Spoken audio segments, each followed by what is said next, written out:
indeed. There's nearly 100 control movements per second this aircraft is performing just to hold this very steady, stable attitude. The design, like many modern designs, is actually inherently unstable, and the fly-by-wire control system affords artificial stability.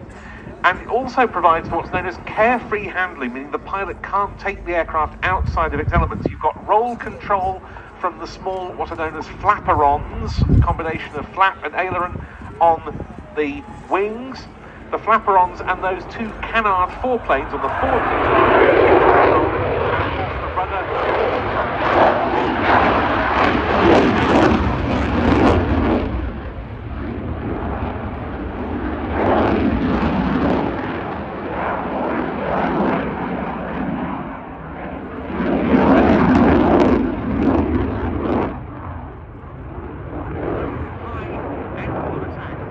High barrel roll there before Nathan brings the aircraft back